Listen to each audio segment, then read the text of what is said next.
Welcome to another episode of Core Reviews. I'm Legacy. And I'm Max. I'm Bobby. I'm Jay. And Big Joshy. All right. So, as you all know, we do a movie review once a month. This month, we chose to do a movie that is still in theaters. It is Oppenheimer, good Christopher Nolan movie. For those of the people who don't know, we are all Christopher Nolan zealots over here. So we've been excited about this movie for a long time.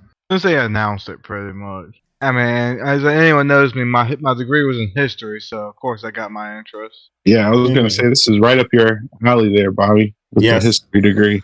And before we go too further, we do have to give a applaud out to Max for committing to wearing an outfit just for this podcast. Standing ovation, sir. You look good, man. You look Thank good. Don't expect this effort every show. Yeah, just I as said- Cillian Murphy. I said from now on he has to dress like the main character every time we do these movie reviews. No, it's way too hot for that. All right, let's get into this review. So let's start off with our general thoughts of the movie, of what we thought. I hated it. Liar. I don't believe you. I don't believe you for a second. I loved it. I loved this There you go. Absolutely loved it. Top 3 Christopher Nolan movie. Yeah, my first thought from walking away was Christopher Nolan does it again. This movie was fantastic. And like Phil was saying, we're all big Christopher Nolan fans, especially the Dark Knight trilogy. But this movie was just, it was so superb. The way it was shot, the way it was cast. Like, there's just so much you can praise about this movie. Like, there were even shots where all it was just the explosion of the bomb. And I'm like, this is effing beautiful. The way it was shot. Yeah, it was. Honestly, since you brought it up, I don't have a lot of complaints about the movie, but the money shot on the explosion. So the bomb? Yeah, the bomb. The noise on the bomb? No, not even the noise, just the visuals. Like I felt like the bomb itself. He was so far away, it's just probably showing like. That's why I don't disagree, Josh. I love that fact that he did it that way. Because one, we all seen footage of a time bomb dropping that mushroom cloud that appears. We've seen that. We really haven't seen how it is looked when you're miles away from it. What I'm more getting at is like I feel like we could have done like maybe. We all saw how it was shot, and I'm talking about from the start. Maybe like in depth, like the shot of like the molecules or something. I mean, Christopher Nolan doesn't really use like that much CGI in his films, or at least he tries not to, But I felt like maybe like the molecules banging against each other, or like how he explained it as far as the science went. Maybe giving us like a visual, and then and then backing out from that. Like, I mean, like I said, I loved how it played out. My only problem, one of my only problems with the film was that I felt a little underwhelmed when it came to the money shot. And honestly, I wanted a second money shot. I wish we could have seen it on Hiroshima, but we can get into that later. So I can understand why they didn't do it for this movie Oppenheimer, because Oppenheimer didn't personally see it. So I think that's why they didn't. Because remember when they tell him and he's like shocked because it's just he's over it already. Yeah, no one told him.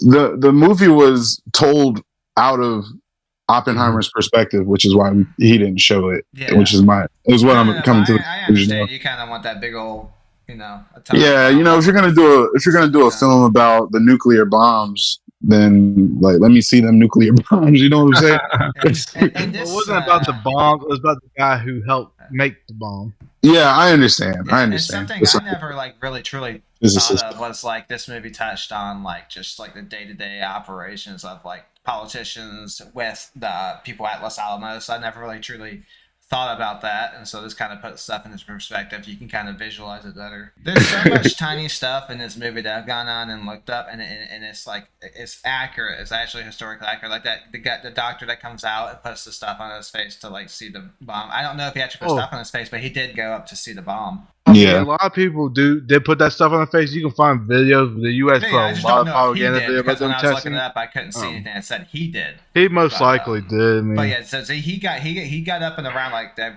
like it showed in the movie. And then there's even like the small stuff, like the same scientist where he was talking about how Oppenheimer is American until he sees evidence otherwise. Like all that stuff is straight from the transcript. I like the movie. I was just a little surprised with, I guess from when I first saw it, I thought it was going to be completely about the bomb and not like him building the bomb. I didn't really like realize the other stuff that was going to be going on about the trial and like all the stuff that happened afterwards. Because I didn't really research much into it. I just knew it was about the bomb and he created that, but I didn't realize they were going to go into the trial and him discrediting and all the stuff with him associated with the Communist Party and all that was going to be playing, which was a cool surprise to me. I actually enjoyed that. I think 3 people are going to be nominated. I think you're going to get Downey, obviously Cillian Murphy, and then Emily Blunt might catch one for that. Yeah, I was going to say Emily Blunt will probably get a supporting. Her and Jason Clarke, she was like, I don't. It's she phrase. annihilated I don't like your him. phrase. Like, oh yeah, she killed that part. She was like, no, sir. No, sir, you are not coming in here and trying to. She was like, it's 15 years, 16 years. It might have been 17. Like 18 years. I was like, he's roasting this man. That was but Robert Downey Jr. like he suckered you in. He made it look like he was doing everything he can to defend Oppenheimer. He tricked you. He suckered you in. Yeah, can we talk about the twist? You pulled that little cover over him, you know. I didn't research it, but I kind of caught. I was like, he had something to do with it when he said that line about the knife. You don't want to be caught holding the knife, or you want somebody else. I was like, oh, he has something to do with this. He has something to do with this.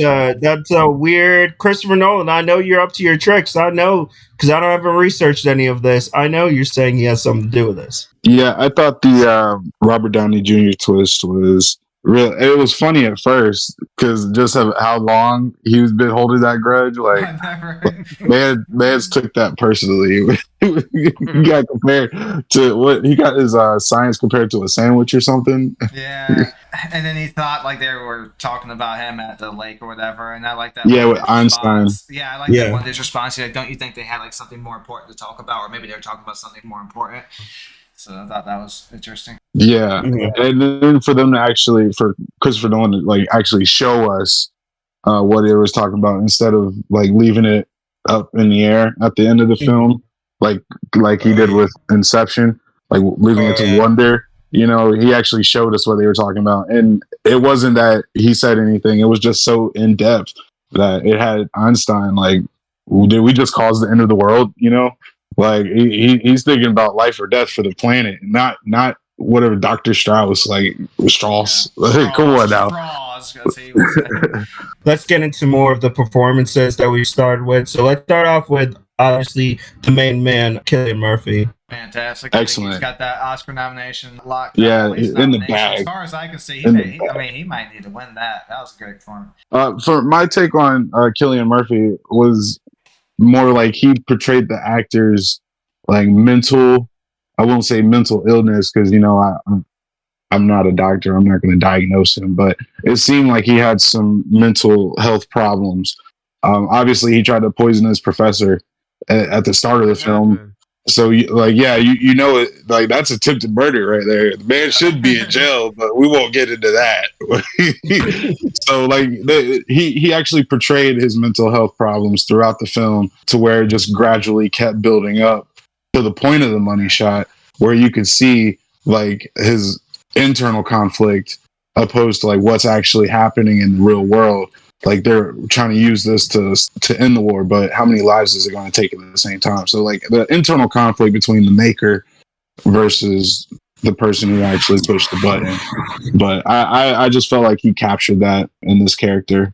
So kudos to Cillian Murphy for real, like Oscar nominated performance. They didn't shy away from talking about his personal life. You know, a lot of biopics, they shy away about the controversial aspects of his life. I knew Nolan would touch upon the negative because he wouldn't do that, but it was still nice to see. Because obviously no one's perfect. You know, everybody has flaws. So I think I also liked like when they were showing him I mean, they weren't just fine, but you were kind of seeing with the whole, like, they were talking about the Communist Party and how that played, like you were saying, with his personal life because he was with the Florence Pugh's character and all that going on. But you were seeing other aspects of him and his like thinking, so you kind of started understanding who he was as a person. With everything going on with the Spanish Revolution, he was in favor of the people and wanting that, and even like some of the Marxist ideas of like, yeah, well, I agree on this point, but I'm not like agreeing here. And I think he somewhat differentiated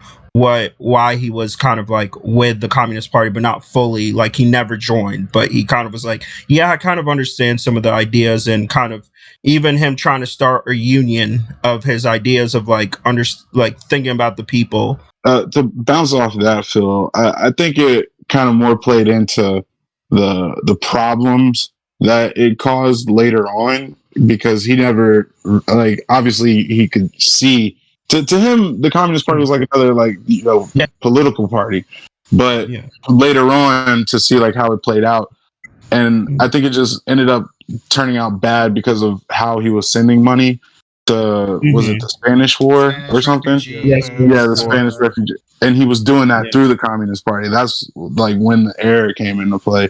But obviously, he never joined because he's obviously it's history. So he knew his career would be done if he ever actually joined. Yeah. I don't want to get super political here, so I'll just leave it at that. No, but I like a lot of the ideas it presented, even though the sciencey ones, like I even liked, it wouldn't have crossed my mind when they were determining how to create the bomb that they could possibly destroy the universe by creating a, kind of a domino effect. So they didn't even know when they launched it, they could tore apart this timeline, erased it. It was near zero. Near zero. Exactly. I was just about to say that. Well, what do you near zero? What's near zero? Like, it could set off a chain reaction and just never stop. There was like comedy. There was comedy in it, but it was like small. But it definitely helps, like, because lighten the mood. Because there were times where it's just heavy. Obviously, like seeing what an atomic bomb does to a person. Obviously, like that part was pretty heavy. So then they bring some brevity. And one of the probably funnier parts was with the president. Was it Truman? Oh my god! He was like, he called Oppenheimer a whippy scientist. He's like, don't let that whip back in my office. That was pretty. That was a crazy moment when in that scene you're talking about with the president, because he's like, I have blood in my hands, and the president's like, and I just like how like Oppenheimer and the other scientists, they created the bomb, so essentially they created a weapon that killed, what did it say, 110,000, and then later on double, so 200,000+ people. And the president was like, yeah, history's not going to remember you as doing any of that. It's going to be on me. So he kind of like took away the bomb from him. You know what I'm saying? So it's like, it's not yours. True, because people, when people blame the atomic bomb, they always blame Truman. Yeah. Some people say like, if Oppenheimer never made it, the atomic bomb never happened. Bullshit. It doesn't matter if he did or didn't. That bomb was getting made at some point in time. If it wasn't the U.S., it was going to be Germany. If it wasn't Germany, it was going to be someone else. It was inevitable. It might have been 10 years later, but that bomb was inevitable. And I do agree with what some of Oppenheimer did say in the movie, is that in order for people to understand the bomb, they have to see it. Matt Damon said, we're going to fire it just to show we can do it, and then the second time we're going to do it to show them that we can do it again and again. Let's we not forget that they actually gave the Japanese Empire a choice to surrender or find out what happens. And like, obviously, we got 2 bombs that just dropped on you.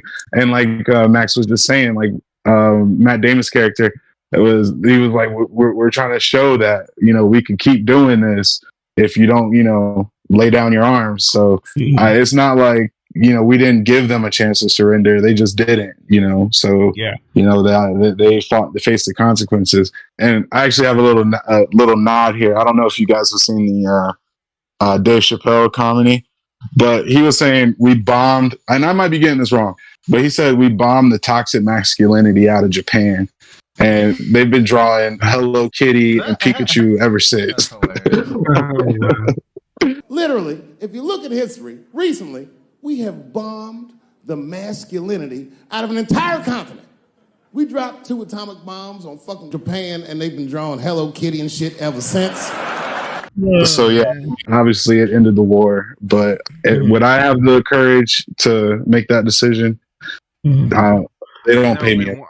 I don't want to be ever put in that situation. Yeah, and I think one of the things that really surprised me about the movie was really Oppenheimer, his ability to transition. Christopher Nolan did a great job of showing you how good of a leader he was and how he could get people interested and behind him. Because remember at the beginning, he goes to the class and it's just one student. His class is one student, but then you see like shots. He shows you like, oh, it was one student. Then it was like 5. Then it was like 10, then it's 18, then it's all these students. And I think that was to show you like he can get people to follow him and encourage, because essentially to be the leader of that Manhattan Project, he had to be the ones to get all these scientists behind him and to believe in this idea that they could create this bomb. They even show him being a leader even before he is the leader of Manhattan Project, because like even when he was teaching, one of his students answered a problem and got it correct, was he didn't, or I forget what exactly what, maybe got it in a quicker time or something, but he told the other guy that he was better at that than he was, and that's a sign of a good leader, saying, I'm not the best at everything, you're better at this than me. So better or something like that. I think it was math. A real humble man. Going back to the start of the film, I'm just gonna say I liked how Christopher Nolan like did the practical effects to make him look younger. Like versus like a de-aging technology. Like I liked how they made Cillian Murphy look like a college student, and then of course progressing to his older years when he's got gray hair and wrinkles. Like it all just seemed real. Like it wasn't a moment in the film where I was looking at Oppenheimer and felt out of the movie. Like, right. And you gotta remember, guys, people back then looked older than they were, so that could have been a college age kid for all we knew. Yeah. Sure. Right. Yeah. But a couple people in this movie were in it that I didn't think, or I didn't know they were going to be in it, like Casey Affleck, Gary Oldman, Rami Malek. Yeah, Rami Malek. Yeah, it was a phenomenal cast list, and they even had Josh Peck. He's the one who pressed the button. Yep. And shaking, or he didn't push it, but he was didn't press it to stop it. Yeah. Yeah, it's funny because what they talked about is how like Christopher Nolan's now like that director that everybody wants to work with, because apparently Matt Damon had made a deal with his wife that he was going to back away from acting for a little bit.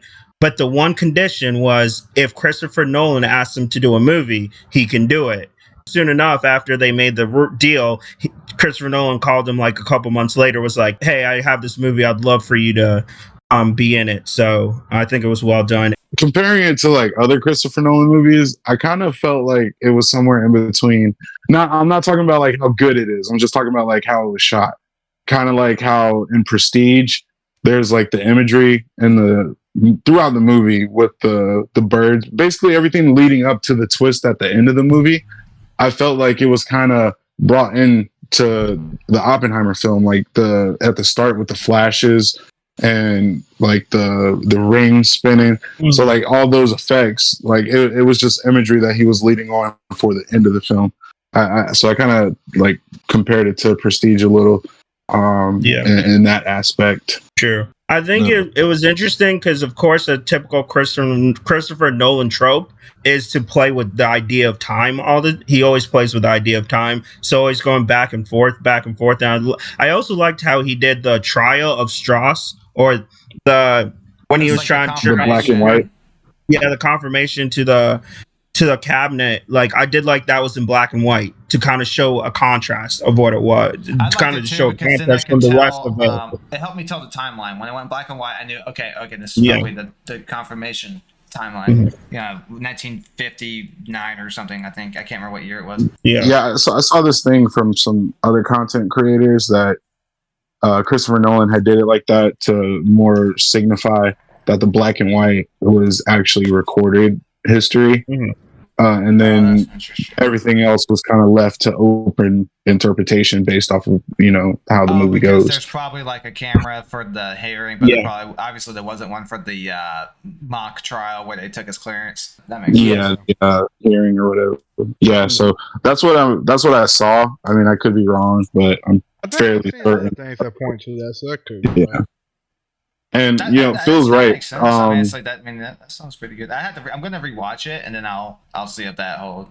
Yeah, I'm definitely gonna have to rewatch it because most of all of the science jargon and like physics jargon is exposition that it's a lot to take in, while you're trying to get around the idea at the start of the film. So after a rewatch and I, get the science terminology down, then I feel like I'll like it even more. I've read an article that went over all of the scientist characters and who they were, and so now that I'm familiar with who they are and what they contributed, when I rewatch it, I can better understand it. I also loved how they continuously made you aware that Germany was already defeated and Japan might possibly surrender, and they still went through with it. So I like that they put that in that perspective, because I bet a lot of people didn't know that Germany was already defeated. Yeah, because Hitler had already killed him. So I liked how he played it, because there wasn't one part of the film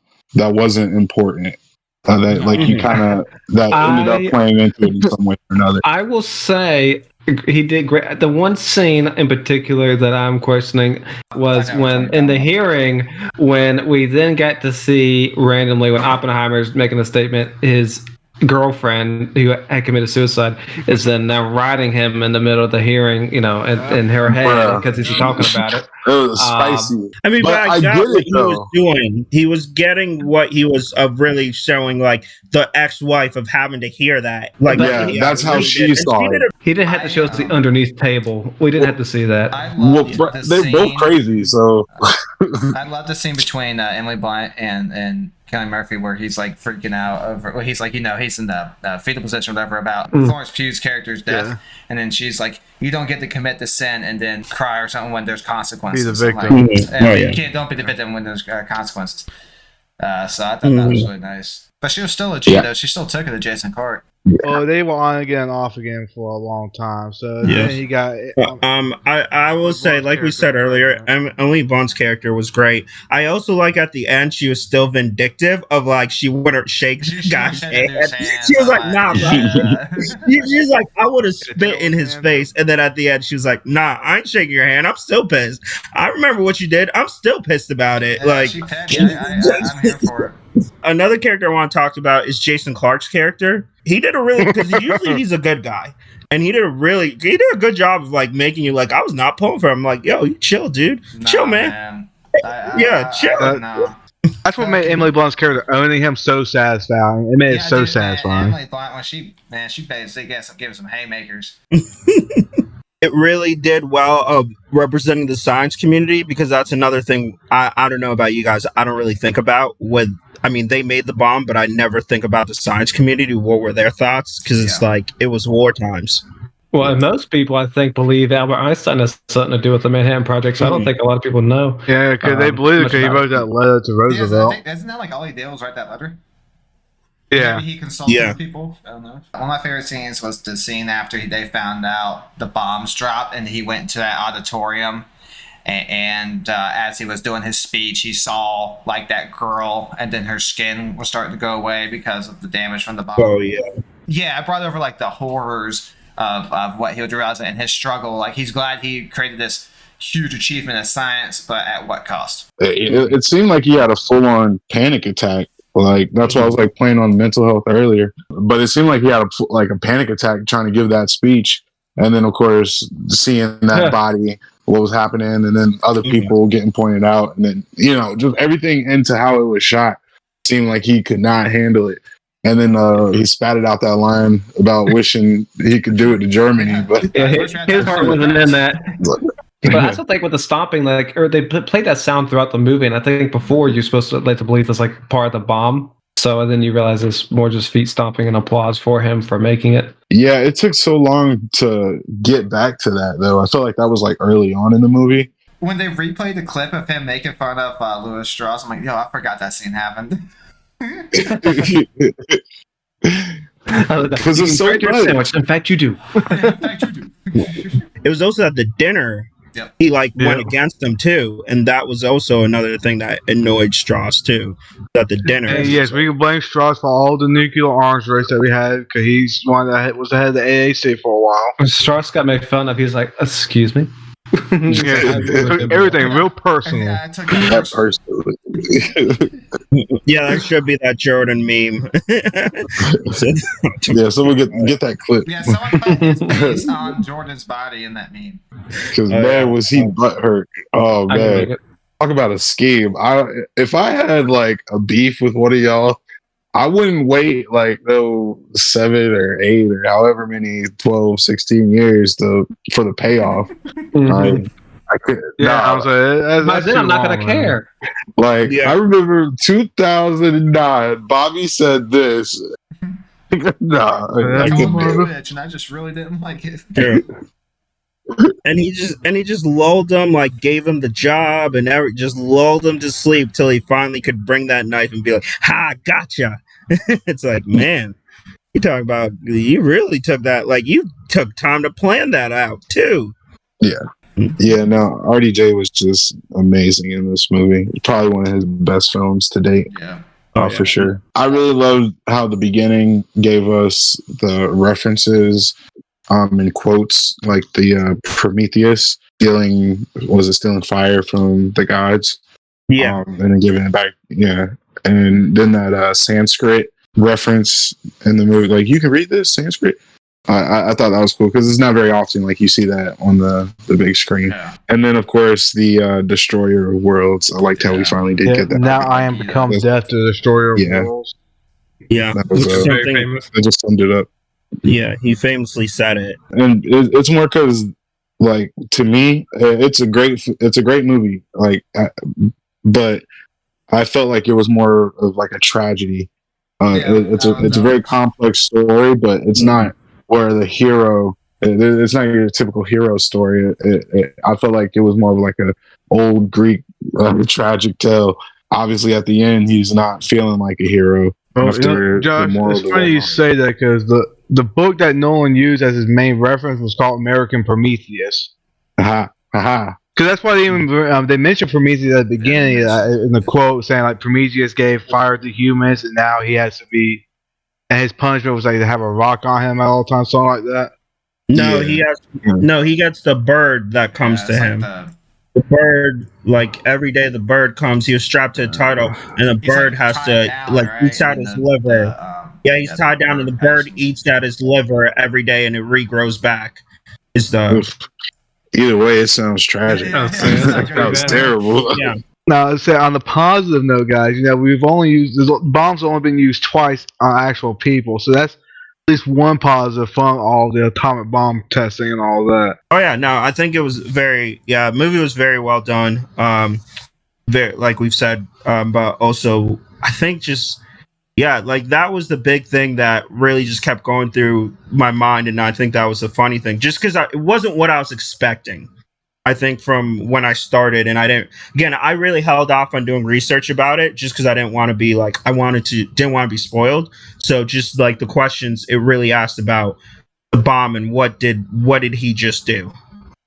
Especially like somebody mentioned that line at the end when he says to Albert Einstein, when he said that thing like, when I asked you, will it destroy the world? And he's like, I think I did.